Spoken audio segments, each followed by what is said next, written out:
Hello everyone, and welcome to another game of Warships. It's one of my replays, and I'm in the Incomparable. At tier 10 British battleship. I'm on the map Sleeping Giant in a 4-point domination game, and it's a pure tier 10 battle. Interestingly enough, there are 4 destroyers, 4 cruisers, and 4 battleships.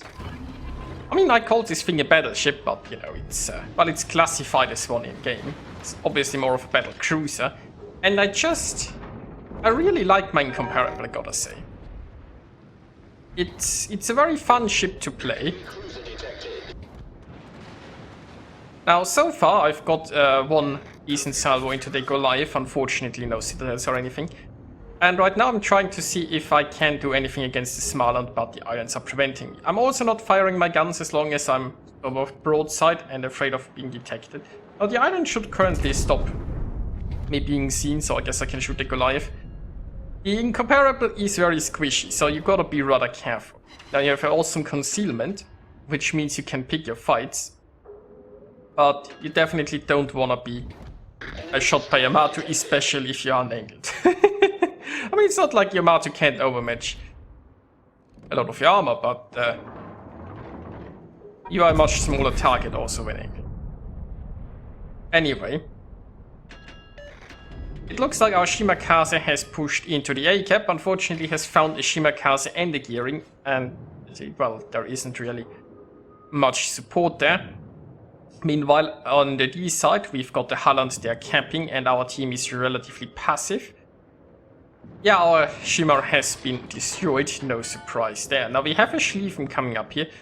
Schlieffen is a ship. If I were in a Schlieffen, I would definitely consider charging into the A-cap. Obviously, at those ranges, you aren't really gonna dodge all the Shimmer torps. But with the secondaries and the Hydro, and torps of yourself, could be quite a bit of fun in there. Now, the Incomparable also has a Hydro, although it's only short range. But it doesn't really have the secondaries to farm those destroyers.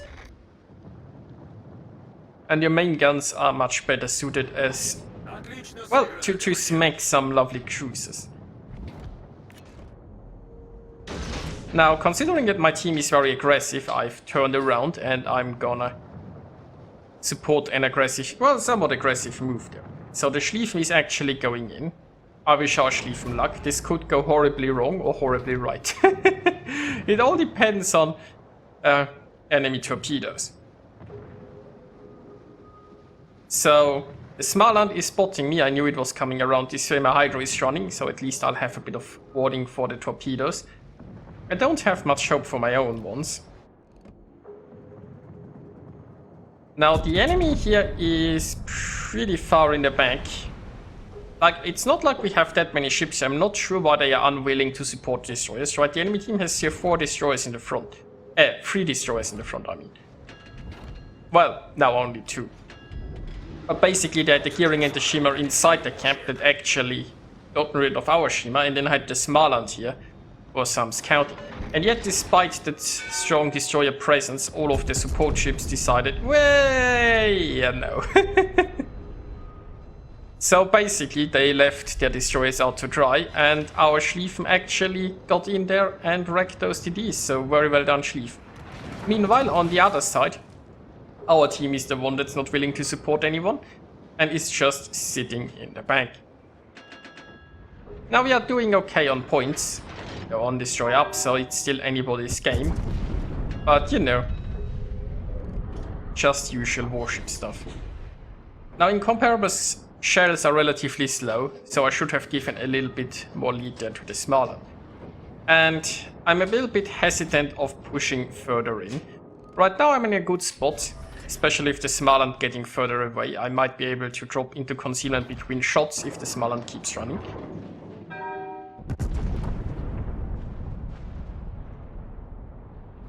And I mean, I could reverse back to behind this island a little bit to get some torpedo cover. That wasn't a very good dispersion. On the other hand, this Minotaur is, well, there are some torps coming.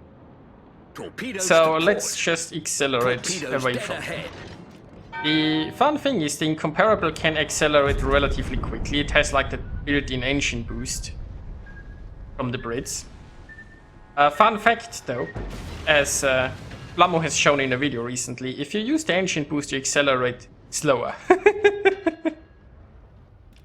It's like, if you just accelerate normally, you accelerate pretty quickly. If you use the engine boost, it cuts your acceleration. It's probably a bug. But, yeah. Still, the engine boost helps you get a higher top speed. Now, the enemy Yamato is, for some reason, just willing to sit here completely broadside, and I'm showing him that, you know, just how big my guns are. And Viper finished him off with some torpedoes. So overall, this game isn't looking too bad, although I don't understand our other flank. Our other flank is just, I mean, we have the cap there, but they're all just constantly retreating. For no reason. Engine boost activated.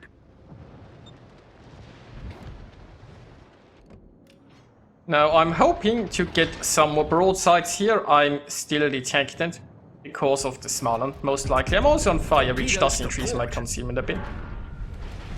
Now I do have Hydro ready again. Torpedoes to port.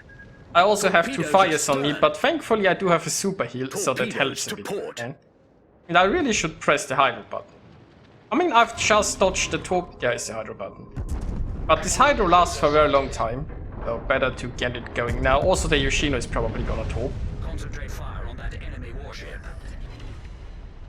Now, some nice hits there into the Smaland. Problem is, right, my division mate is a Solmus, and there's no way a Solmus wins a gunfight with a Smaland. But I'm here to help. The question just is, how quickly can I help?